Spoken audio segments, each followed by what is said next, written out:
No one said that the path is going to be easy. And it's not.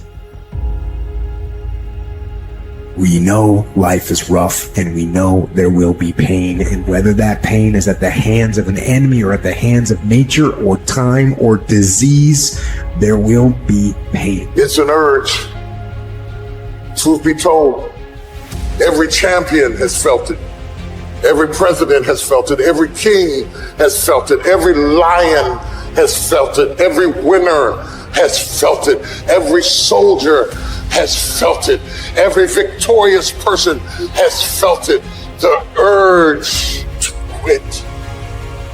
Often when people are embittered and resentful and feel like they're victims, it's because really awful things have happened to them. Now, not always, but often. And so then the question is, well, if you're in a situation and something really awful is happened to you or has happened to you, then, well, why shouldn't you feel like a victim? And is there a better alternative? Thousands have come before you and they did just fine. So quit your complaining.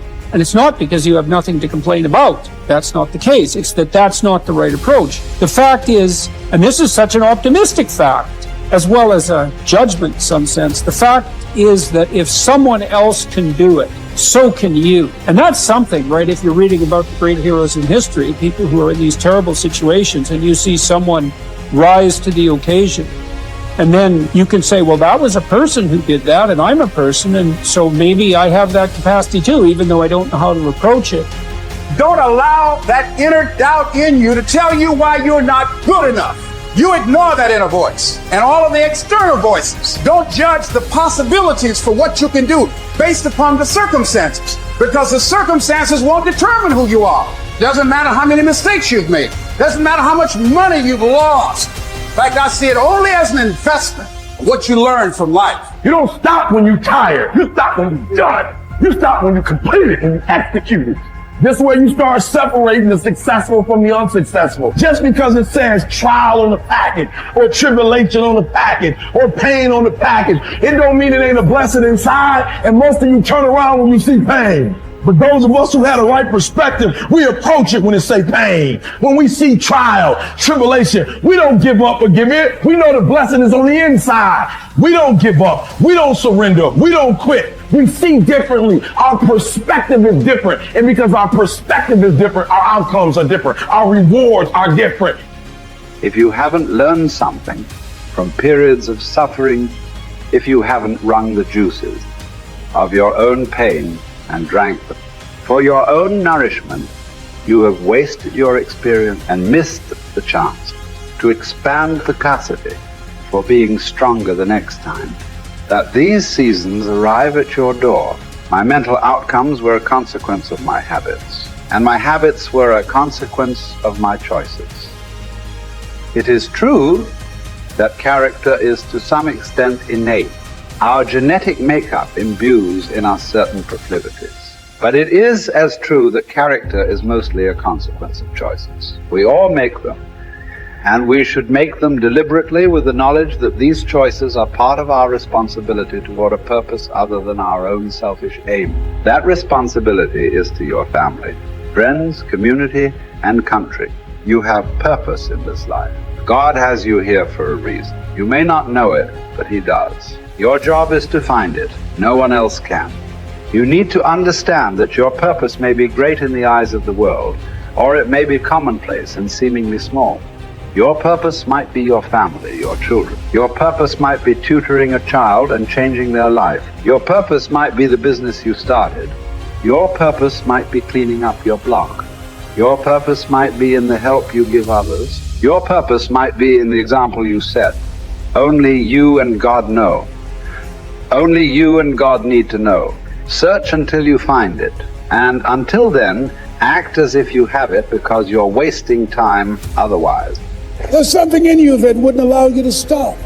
Dr. Howard Thurman, you said there's something in each and every one of you that waits and listens to the voice of the genuine in yourself.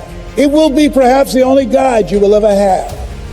And if you cannot hear it, all of your life, your days will be spent on the ends of strings that somebody else pulls. And I say to you, the reason you showed up, even though you couldn't afford to be here, the reason you drove hundreds of miles, flew around the world, there's something in you, in your heart of hearts, that said, I'm not going to let anybody pull my strings. That said, I'm going to control my own personal economy. That said, I've got a dream I want to achieve. I want my children to have a choice of the kind of education that they want. That said, I am the captain of my ship. That said, I'm going to control my destiny. And whatever it takes, I'm willing to do the work. 1961. President John F. Kennedy had a decision to make. The decision was whether or not to call a news conference and tell the world the United States was going to go to the moon. And I submit to you that the decision to do that was very risky. And what governed his thinking is what governed your thinking when you decided, I'm going to do this. See, the technology did not exist. The answer of what will it take did not exist. No one had ever done it before. But he made a decision. He looked at Werner von Braun, the most brilliant scientist of that day. And he said, Werner, what will it take for us to go to the moon? And he spoke 5 words. And those 5 words, I think, is what governs most entrepreneurs. Those 5 words, I think, is what gives people like you the courage to pursue their dreams. Those 5 words is what I think people who are pioneers, people who are breaking new ground, make decisions on. He said, what will it take for us to go to the moon? And the response was, the will to do it. As you look at yourself, as you look at your business, what will it take for you to increase your business? The will to do it. What will it take for you to become more powerful in your presentation skills and be able to increase the number of people, to quadruple your business? The will to do it. What will it take for you when others are quitting because of the rejections, when others are stopping because they just become so discouraged and they have creditors breathing down their neck and they have family members and friends telling them they're a fool? What is it that will allow you to have the mental resiliency to keep on keeping on, to keep your commitment to your commitment? The will to do it. Every time I say it and ask you a question, I want you to say the will to do it. What will it take for you to build your business? What will it take for you to increase your recruiting?